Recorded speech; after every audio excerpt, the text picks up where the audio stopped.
right, everyone. It's 11 on my clock anyways. So everyone wrap up your conversations and let's get started. So some of you have asked about the APA assignment. As I have said, it may take a while for all of them to be marked. One TA is marking all of them, so just be patient with that. More importantly, this Thursday, if any of you have forgotten, is test number 3. So there will be 3 chapters covered. There will be 20 multiple choice questions on each, just like the prior ones, but since there's 3 chapters, it will be longer. Today in class, after I finish wrapping up chapter 15, I will explain the written question. If I forget for some reason, just throw a hand up and remind me, but I will explain roughly what the written question will consist of. I kind of already dropped a hint as to what it will be about, but so we don't have too much left in chapter 15, so we should have a good amount of time for review at the end, which is nice because there's more to come. The final 2 sections of chapter 15 are fairly short. One is on health, various ways that psychology connects up with health research, and then even shorter section on happiness, which I've added a little bit too, since who doesn't want to be happier? So I threw in some findings from my own research.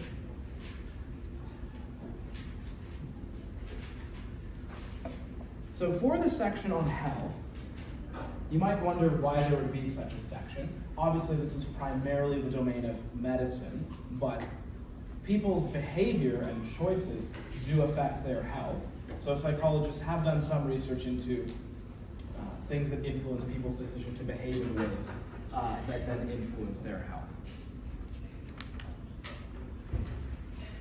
The first thing we have to talk about is the trans-theoretical model. I will just say as an aside, this is a term that is not testable, but it will explain a lot as you go on into your psychology education, or actually some of the other social sciences, and that's physics envy. This is different from the other types of envy we talk about in the psychoanalytic and psychodynamic section. Many practitioners of the social sciences suffer from this. This is when scientists are jealous of the physicists because they have the coolest science. They have the advanced math, the big fancy terms, whereas, let's be honest, a lot of the stuff in the social sciences is more trivial, easy to understand. You could explain it to a 12-year-old. But we want to believe that we're important. So sometimes we take simple ideas and make them seem very fancy. So be on the lookout for that. In my experience, oftentimes people in the social sciences will dress up simple ideas in fancy terms to make it seem more sophisticated than it is.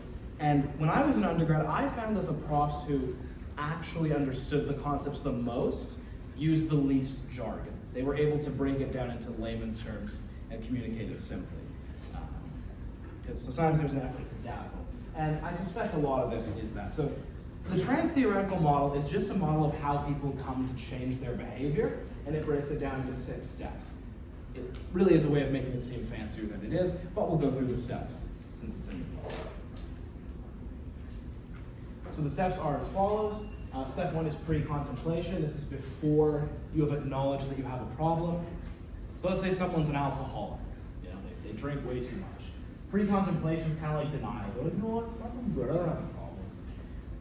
Step 2 is contemplation. You start to think, no, actually I do have a problem. Maybe I should do something about this. Preparation, you start to prepare, obviously, to change your behavior. Maybe come up with a plan. Action, you implement the changes. Maintenance, you continue the changes. You have to kind of practice and turn it into a habit. And once it becomes a habit and no longer requires deliberate effort, that's termination. There's no longer any effort needed.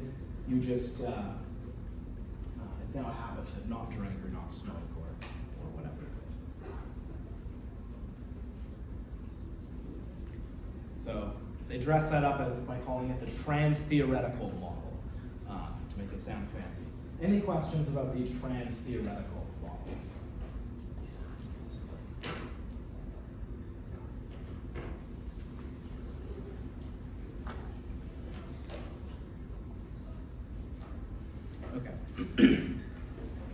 So the remainder of the chapter of the section on health talks about three concrete types of behaviors: one good and two bad.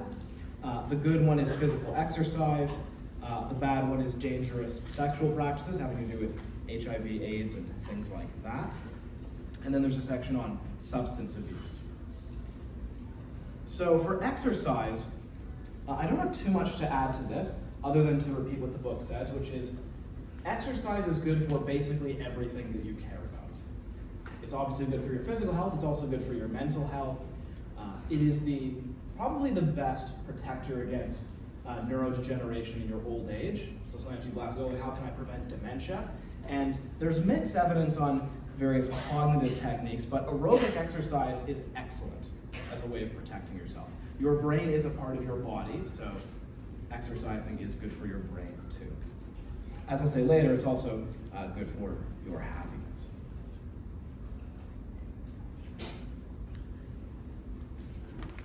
It then talks about some techniques to increase your likelihood of exercising. Don't worry about the details there. I don't have much to say about that. There's a section on the efforts to reduce HIV/AIDS transmission, and part of this is a behavioral and psychological problem. People have to choose to use a condom or what have you. Yes? Just for the aerobic exercise and diet section, Yeah. there's a table in the presentation about like a sample of effective behavioral weight control techniques. Do you have to memorize the table? No, don't worry about that.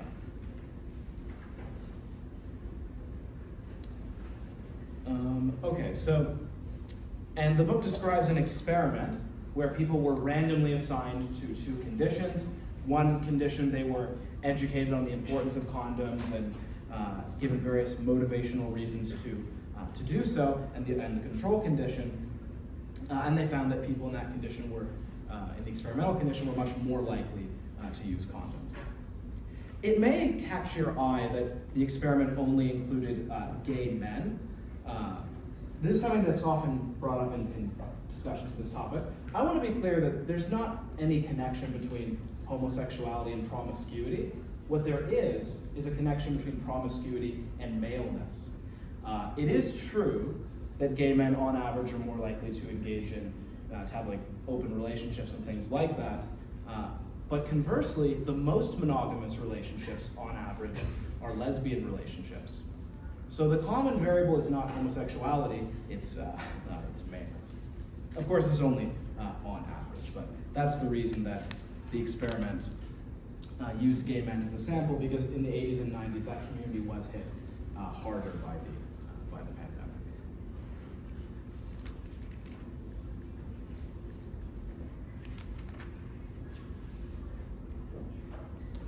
Then there's a section on substance abuse.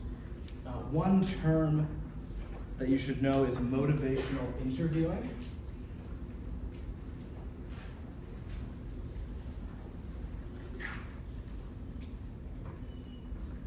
So this is used for people who are engaged in substance abuse of various kinds. And the goal of this technique is not to confront them or argue with them or to convince people that they have a problem. As some of you may know, people with substance abuse problems may sometimes be defensive about it. This is a more subtle technique to try to guide them to the realization that they have a problem without directly arguing with them or confronting them. So you just ask questions in such ways to get them to this conclusion. So, nice example from the book. Let's say the client is an alcoholic. I don't really believe that I have a drinking problem.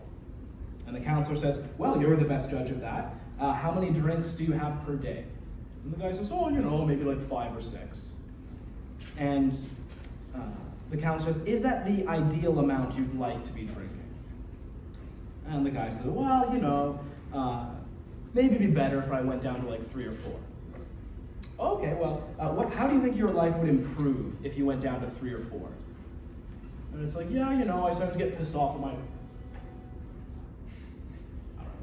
Sometimes I get pissed off at my roommates, and if I drank less, maybe I'd be a more calm person. So yeah, I suppose there would be some benefits. And I was like, oh great, well, how can I help you accomplish that goal? So there's no arguing, no challenging, just asking follow-up questions and trying to get them to realize that their life would be better if they changed. This is similar to a therapy technique that we're going to see in chapter 17, which is Carl Rogers' technique, which is very non-confrontational and non-directive. You don't have to worry about that now, but that's a similarity I want to.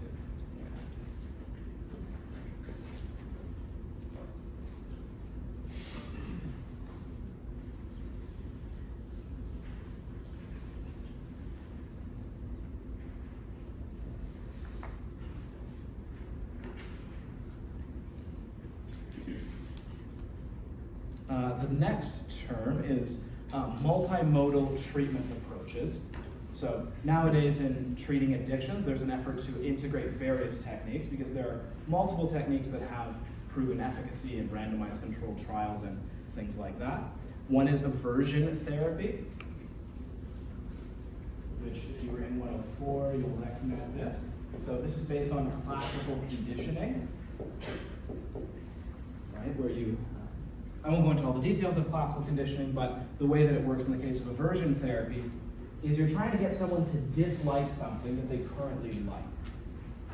So the example I gave to my 104 class, this isn't for drug abuse, but I used to bite my nails, and I got this thing called Biter Be Goner. It's like this clear, odorless, I guess nail polish that you put on your nails. It doesn't glitter, sparkle or anything, but it tastes like shit. So whenever you bite your nails, you experience that, and over time you become averse at the thought of biting your nails. Very effective. I once was teaching a much smaller class, and I brought it and just showed it. Someone was like, oh, let me try. And like half the class wound up trying it, and they're all like, oh, so half the class is like, gagging or whatever. And then the other half was laughing at them. And this was in an after-school program with other classrooms around, and the staff came in and got mad at me. Keep your class under control, other people are trying to learn. So. But anyways, that's an example of aversion therapy. You can do similar things with substance abuse. I saw a video on the news about one case where they literally brought people into the clinic, would have them drink alcohol, and then drink stuff that made them throw up, just over and over again. I believe there's also something you can take, like some kind of medicine that interacts with alcohol, so if you drink, you experience sickness, and then that's a similar way to get it, to condition yourself to be averse to it. Multimodal approaches also often include mindfulness meditation. This is now used for a number of different things, but it has shown some helpfulness as maybe not the sole component, but as one component of treatment. Another is self-monitoring. People do not drink or abuse drugs always at random times. Often it's, if you pay attention to when you do it, it's often after stress at work or a fight with your partner or what have you. And if you keep track of times when you abuse the substance, that can be helpful in preparing. Say, okay, this is a busy week at work, I should make sure I have some activities planned or what have you. And that kind of planning is enabled if you engage in self-monitoring, take notes, and know when your weak times are.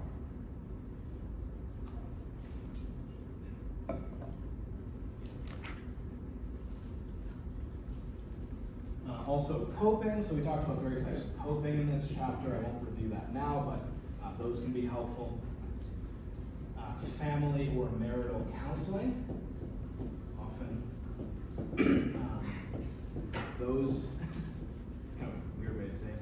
Often family problems are stressful and can lead to you wanting to use substances. I guess that's the idea with including that. And then the last one, which is also connected to conditioning, is positive reinforcement. So aversion therapy is about getting you to dislike the substance in question, but you can also give yourself various rewards when you, stay clean for a week or what have you. This list is not necessarily exhaustive, but these are some examples of techniques that the book lists under multimodal treatment approaches.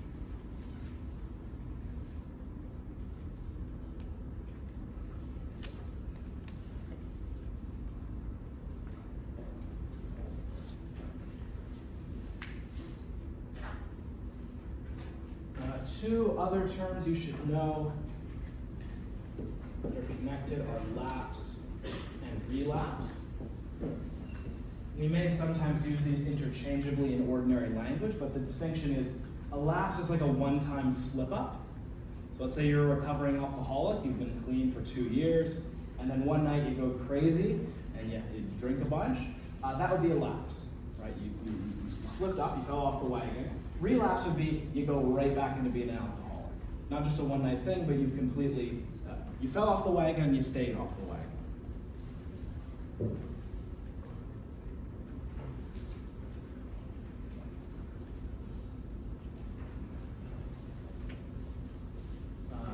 One mechanism by which a lapse can turn into a relapse is the abstinence violation effect.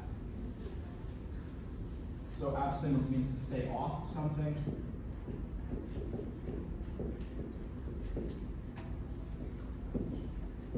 And the idea here is if you were clean for a long time and then you have a lapse, you feel so guilty and not confident in your abilities, you say, there's no point in trying, I'll just go back to my old ways.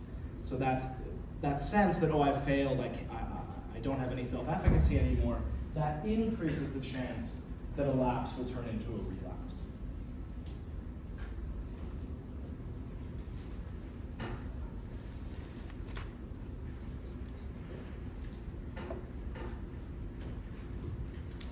Okay, and then the last term before the happiness section is harm reduction. How many of you have heard the term harm reduction in the context of drug use?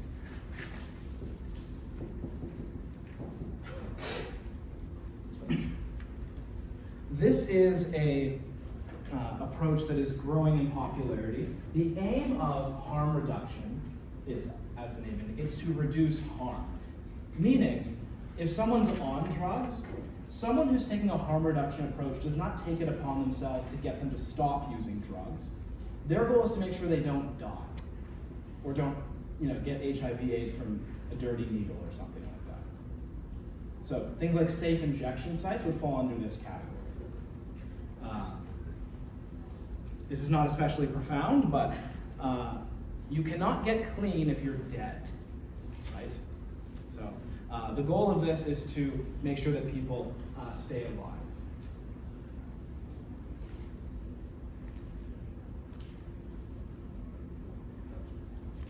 I know someone who works in that area. Okay, so that's the end of the health section. Not too much stuff there, but any questions before we move on to the final section, which is happiness?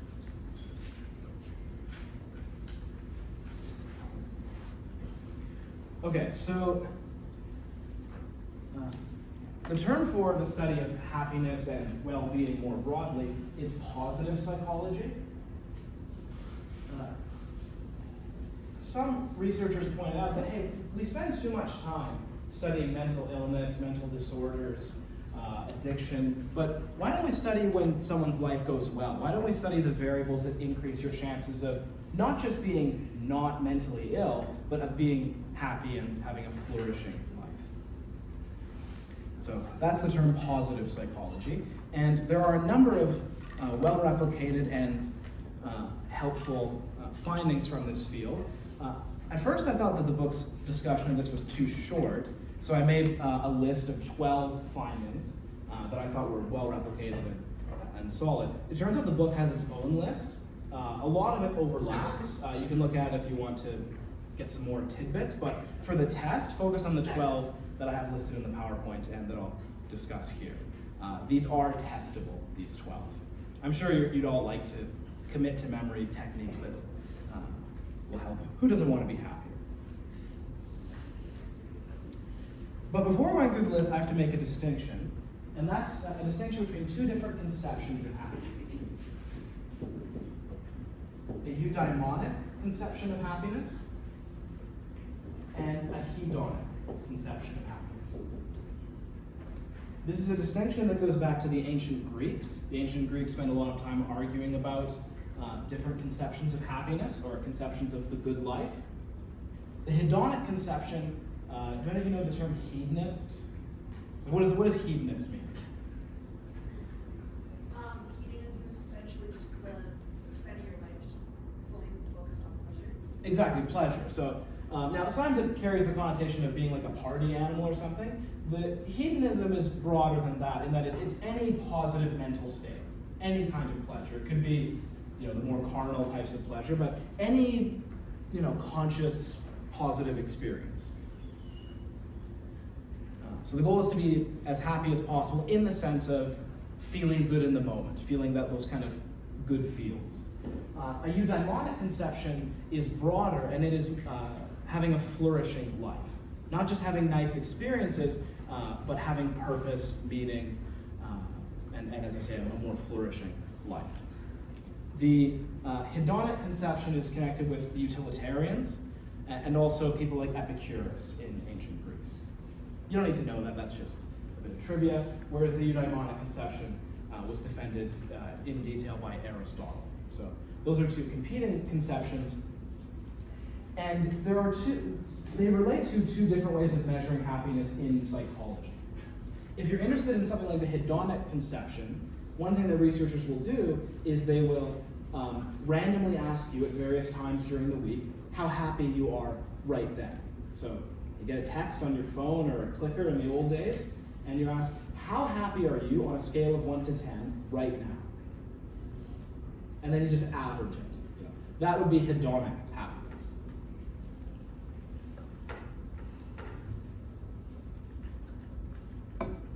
A measure that is closer to eudaimonic happiness would be asking someone, how happy are you with your life overall?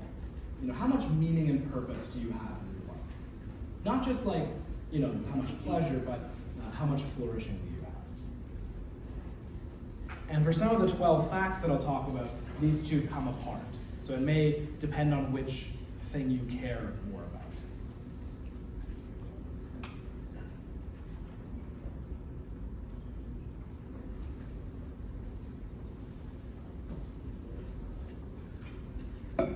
Oh, and before I go through those, one other thing I'll just recommend. There's a lot of junk books on happiness. One very good book is the Happiness Hypothesis by Jonathan Haidt. I'm not getting paid to say this, but very good book, I'll just say, if you're interested in reading more about this kind of research.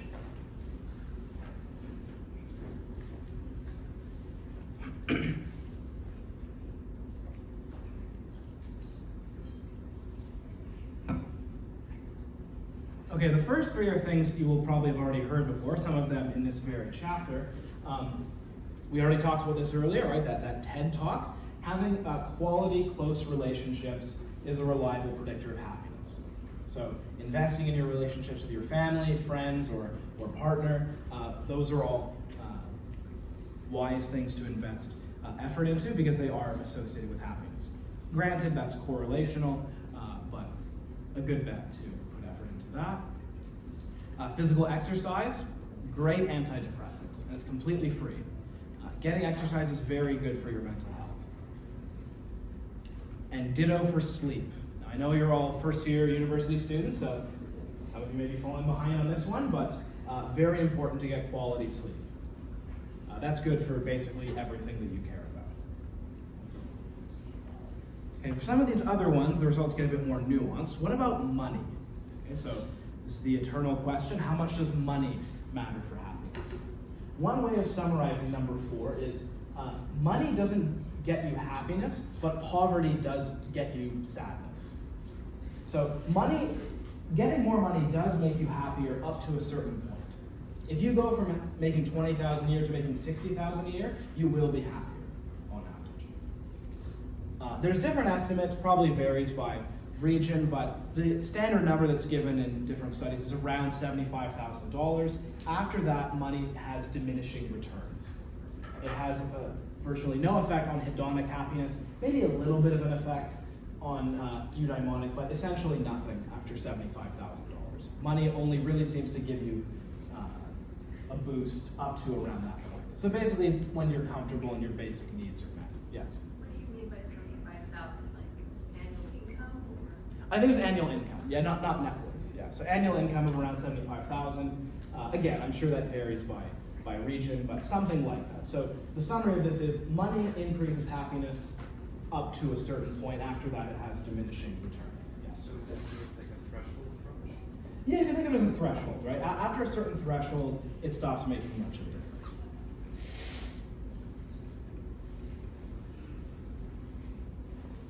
The next one might seem kind of silly, but it's a pretty well replicated finding. A short commute is a better predictor of happiness than a big house. Now, people will vary. Some people love driving. Maybe they'll be the exception. But if you're going to bet, you should bet the person who gets the smaller house with the shorter commute will be happier at the end of the year.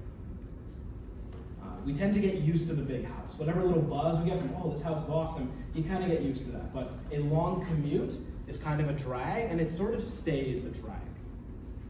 So if you have the choice between a big house and a short commute, all else being equal, unless there's reason to think that you're special, the short commute is actually better.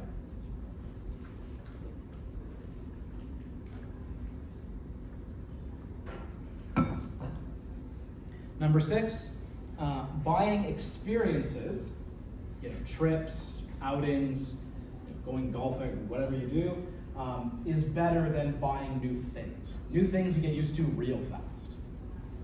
They're much less of a happiness boost than getting new experiences. Yes. So with that being said, can't money predict happiness because you can pay for more experiences and better experiences throughout the year the more money you make? That's interesting. So, I mean, we know that the correlation peters off after 75,000. Maybe the answer to that is, only after a certain number of experiences does it start making a difference. But that's an interesting pushback. There'd have to be some kind of explanation around the consistent, but there are studies finding that both are true, finding that experiences increase your happiness and that money stops mattering after around 75,000. But it's an interesting piece of pushback.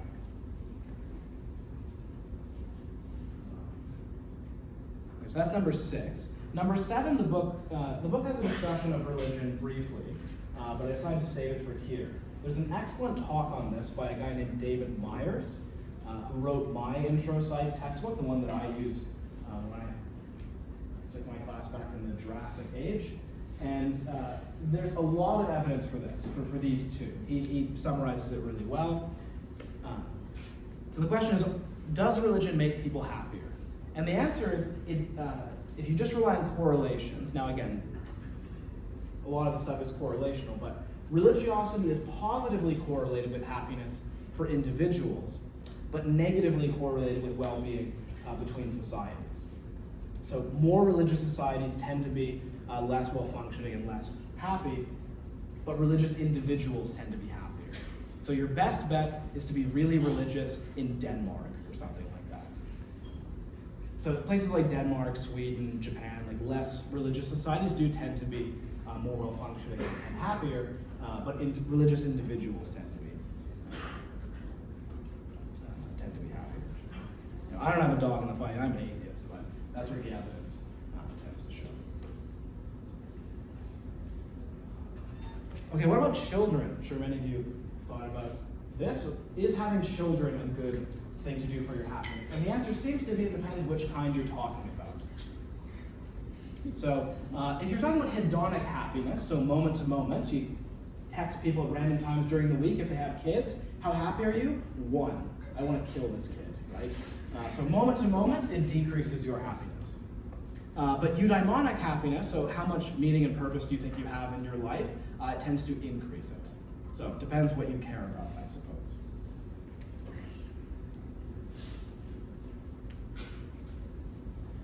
Number 9, pursuing goals is often more enjoyable than achieving them. And here, I'm basing this in part on animal studies. There's other arguments for this too, but This is one of the most depressing charts you will ever see, and I think it basically summarizes the human condition. So I'll explain what's going on. So, or I guess the video is better for this one, but so the y-axis is how much dopamine is released. Dopamine's kind of the feel-good neurotransmitter. And what you do is you take rats and you train them to understand that every time a light flashes, that means if you start pressing the lever, you'll get a treat. So the signal means the light. That's like, hey, you start pushing this lever, you'll get a treat. And then the work starts where the word is. And as you can see, and then here's the reward. So after they press the lever for a while, they get a treat. So you get the signal, a little hit of dopamine, like, oh, I'm gonna get a treat. You start working, you're eagerly anticipating the reward. Lever, lever, lever, and then you get the reward, you get a little boop of dopamine, and then back to nothing. As I say, this is basically the human condition. Often it's the case that more of the enjoyment is in the anticipation and pursuing of the goal than it is in actually getting it. There's a really good book about this by Robert Wright. This is from a book, a different book, but Why Buddhism is True. And I want to be clear, Robert Wright is not he's not defending Buddhist metaphysics. He's not saying like reincarnation or karma or stuff like that. He's talking about the Buddhist conception of the human condition. Namely that life is suffering and most things disappoint. And he integrates this with psychological research. A very good book. So that's number 9. Number 10, this one's maybe not as practical, but it is a very well replicated finding. Happiness, at least self-reported happiness, does have a genetic component. Virtually everything in psychology that we can measure is heritable, and self-reported happiness is not an exception. Identical twins are more similar in terms of their self-reported happiness than fraternal twins are. If you do the math with the models from behavior genetics, it turns out to be around 50% heritable. So pretty significant genetic component. That's what a lot of things in psychology work out to be.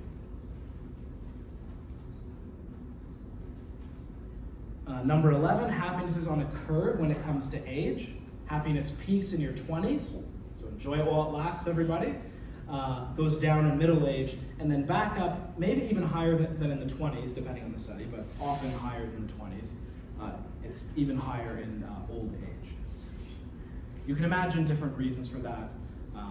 I could make something up, but leaving aside possible explanations, that is the pattern. You do find this U-shaped curve, cross-culturally, yes. Is that eudaimonic or hedonic? Oh, I want to say hedonic. Actually, I would suspect it's both, but I won't test you on which it is.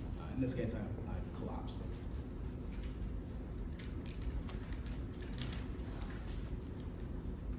Okay, and then the last one, which I have a video for, this is the last video of the chapter. We tend to adjust to major life events.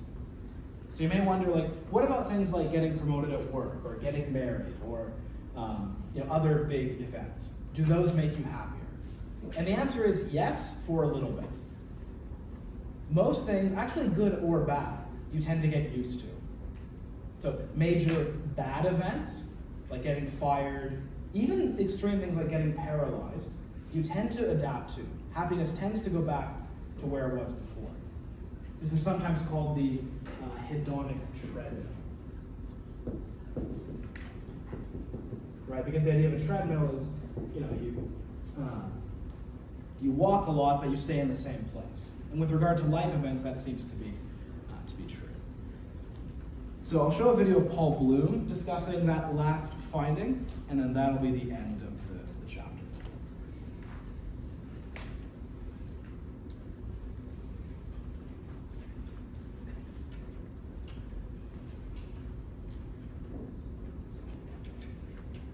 Okay, well said by Bloom. So, and I think that's a very insightful description. There's a saying that, I forget who said this, but you can't get really depressed until you have everything that you want. There's a lot of truth to that, because before that you can pretend that, oh, these things will make me really happy, but in point of fact, I mean, it's kind of a truism, but truisms are often true. that these things tend to not have a permanent effect. Okay, any questions on the 12 points that I have listed?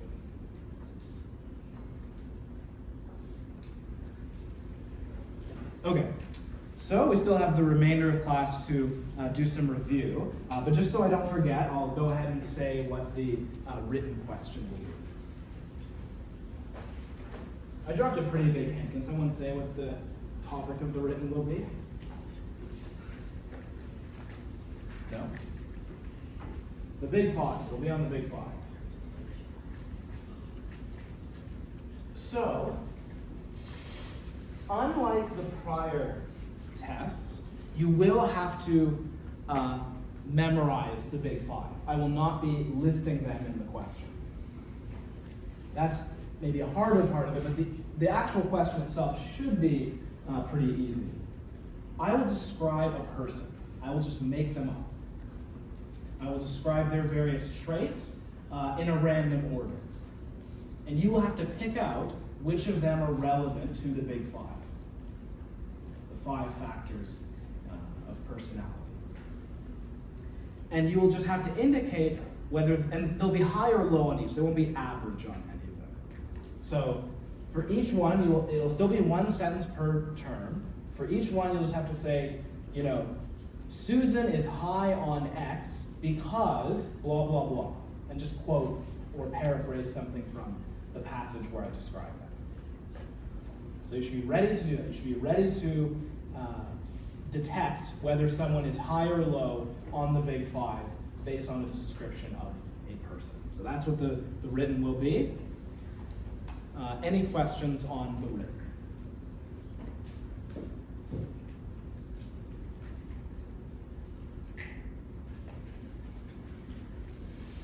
Okay. Any questions on anything from chapters 13 through 15? And if there are none, I can just kind of zoom through some of them, like some of the big ideas to review them. But I want to give priority to what you're all unsure about. So any questions? Yes? Abstinence violation? Yeah. So today I talked about the abstinence violation effect. The abstinence violation effect is something that makes it more likely that a lapse will turn into a relapse. Lapse meaning like a one-night slip-up. So you're a cocaine addict and you use your nose all night. That would be a lapse. A relapse would be you go back to being a cocaine addict. You start using it every day. So abstinence means you've stopped doing something. So the abstinence violation effect means once you violate, you think, oh no, I have no self-control, I have no hope, there's no point in even trying. So it's a way that a lapse can turn into a relapse because you feel this guilt and lack of self-efficacy. Yeah? How much do we need to know about the Minnesota basic, whatever it's called? Very little. Yeah, you don't need to memorize the details. You should know that that it's an empirical test. That's the main thing I want you to know. So the empirical versus rational distinction. If you are using a rational approach to make a test, you choose the items based on a theory. Empirically, you choose it based on correlations. The MMPI is an example of that. Well, I guess I forgot to mention, although I won't make it testable since I didn't talk about this, the MMPI is nice because it includes lie scales. It includes like various items that are true of very few people as a way of indirectly getting at how dishonest they are. So things like, I've never missed a day of flossing or never done anything I'm ashamed of or stuff like that. Yep. Yeah, sure, I'll go over the Big Five. That's probably the most helpful thing to talk about. So, Big Five.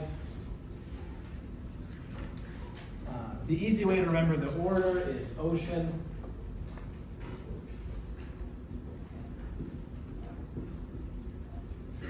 So, the 5 are openness to experience, or just openness. Oh, and by the way, on spelling, I'm not going to tell the TA to take marks off if it's not spelled correctly, as long as it's clear which one you're referring to. If it's spelled so badly that it's not clear, it'll be fine. But, although, you might put her in a bad mood if you spell it wrong, I don't know. But, so it's openness, and openness refers to how creative, open-minded, and flexible you are. So if you're high in openness, you tend to be creative, unconventional, you like trying new things and stuff like that. If you're low, you like having the same food, same experiences. You're more kind of conservative. Conscientiousness is how hardworking and attentive to detail you are. So if you're high, you're very hardworking, organized, attentive, and so on. If you're low, you're a bit more lazy, more easygoing, not as hardworking. Extroversion, I'll give you all a second to finish writing on my side. Extroversion is probably the easiest one, probably most of you already know that term. If you're high, you're energetic, outgoing, you like people, you like going to big parties and stuff like that. If you're lower, you're more shy and inhibited.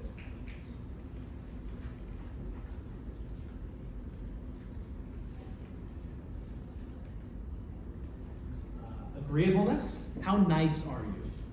So not just do you agree with people, but if you're high, you're more compassionate, courteous, empathetic, etc. If you're lower, you're more of a jerk, or you're more assertive. That's the nicer way of saying it, but whatever, you're less nice. If you're too low, you're a psychopath. And then neuroticism is sensitivity to negative emotion and emotional change. So if you're higher in neuroticism, you are more emotionally unstable. Your moods change more quickly, and you're more sensitive to things like depression and anxiety.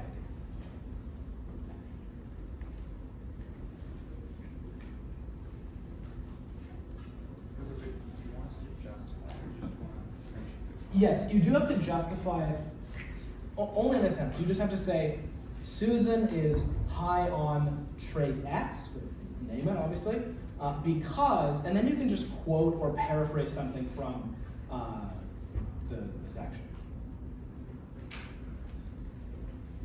So she's high in agreeableness because she's always giving candy to kids, whatever. That would be, if it says that.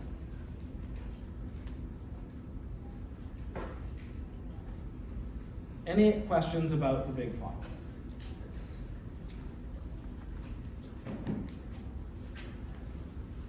Okay, but I'll throw it back open for any questions on any terms or content from the.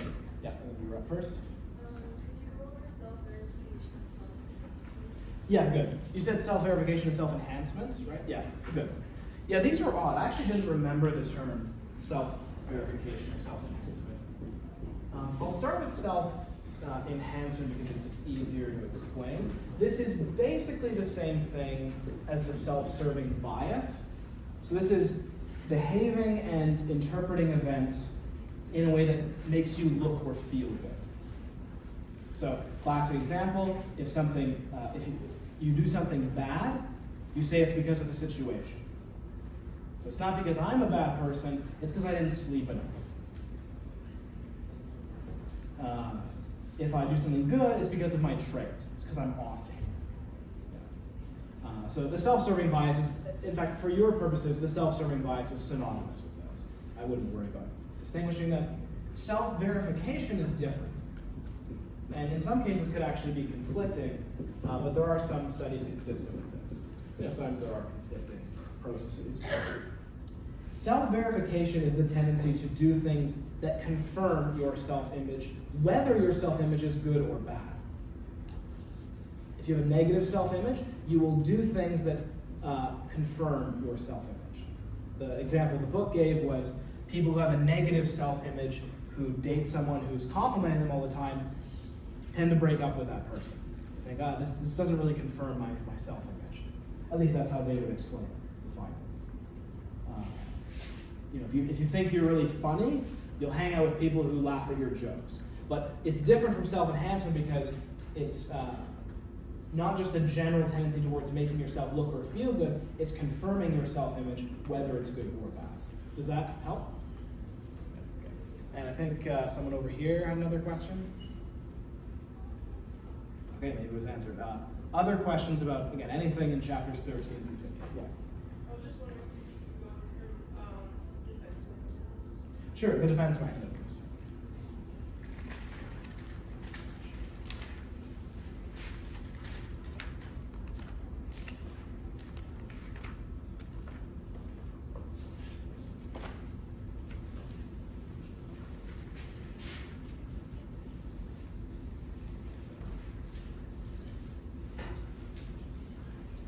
Actually, I don't feel like writing them all. Oh no, I'll still say them. No, I'm not answering your question. Yeah, no, awesome. Repression is pushing down unwanted thoughts, memories, or emotions into the unconscious. So if there's some mental state you don't like, just get rid of it. Push it away into the unconscious. So you're not even thinking about it. Denial, you might still be thinking about it, but you choose to not believe it. So some bad thing happens, you're, no, it's not happening. I don't accept this. That would be denial. Displacement. You have some negative impulse, negative emotion, but it's directed at someone who is not safe. It's not safe to direct the emotion to them, so you redirect it to a safer target. You're mad at your boss, you go home and take it out on your pet cat. Don't do that, but that would be an example of displacement. Intellectualization. You choose to not deal with or approach the negative emotion, so you turn the problem into an intellectual problem, like a research project or something. So I think the example I gave was you get fired and you don't deal with the pain of being fired, you do a research project on unemployment. So you intellectualize the issue rather than deal with the emotions.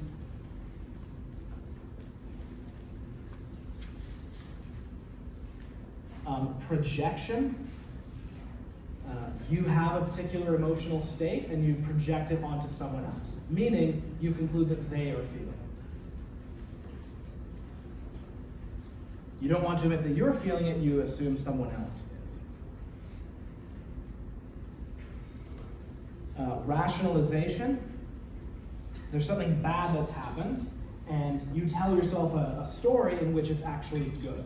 The example that the book gives is when you do something wrong, like you cheat on a test or something, and you say, oh, well, everyone cheats on tests.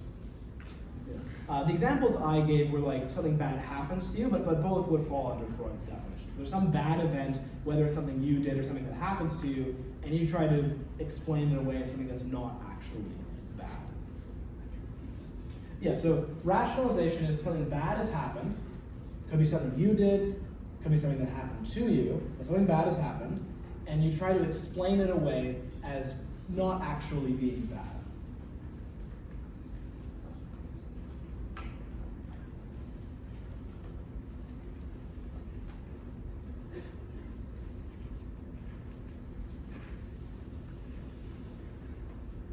Again, I think I said this is what kids call cope. That's like cope is pretty much a synonym for rationalization.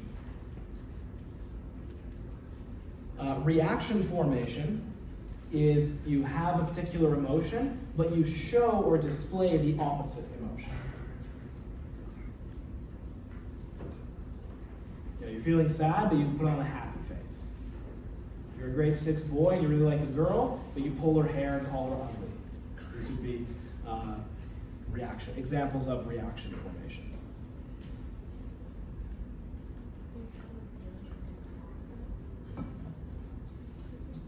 Sorry? Is it like you have a feeling and then you do the exact opposite? You have a feeling and you do the opposite, yes, exactly. Does that kind of go hand in hand with like the fake it till you make it mindset?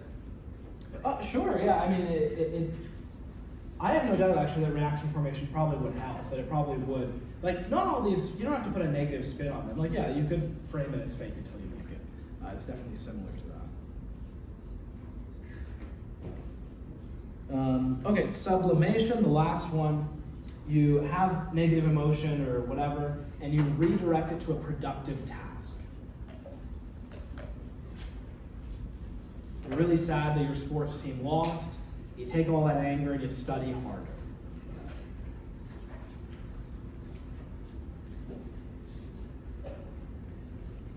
Okay, so those are the defense mechanisms. Any other questions about yes? Sure, that I can do pretty simply. You don't have to know the details there. Archetypes are what populate the collective unconscious. So the collective unconscious is Jung's idea that we all have a set of ideas and symbols that we all have in common, everyone from every culture and background. So various religious ideas, tendencies towards certain kinds of narratives. And archetypes are just the things in the collective unconscious. So a particular idea of God, or a particular idea of the hero. Different things like that that populate the collective unconscious. I could say more detail, but you don't need to know the details. Other questions? Oh, yeah. Good, yeah, the 20 statement test, we did that in class. So that's, we only did a few statements. I didn't want to spend too much time on it, but you have to write 20 statements about yourself that begin with the words I am. And they have to be true. You can't just make stuff up. And the finding is people in individualistic cultures list more terms directly about themselves, like I'm tall, I'm short, I'm happy, whatever, like terms that are just about them. And people in collectivistic cultures list more relational terms. I am a brother, I am a friend, I am an employee, etc. Other questions?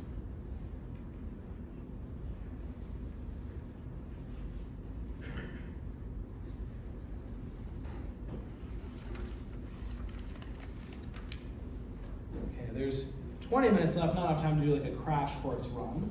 So once again, are there any objections if we finish early? All right, I will see you all on Thursday. If you struggle with time management on the first two, make sure you come ready because it will be longer. Okay, see you all then.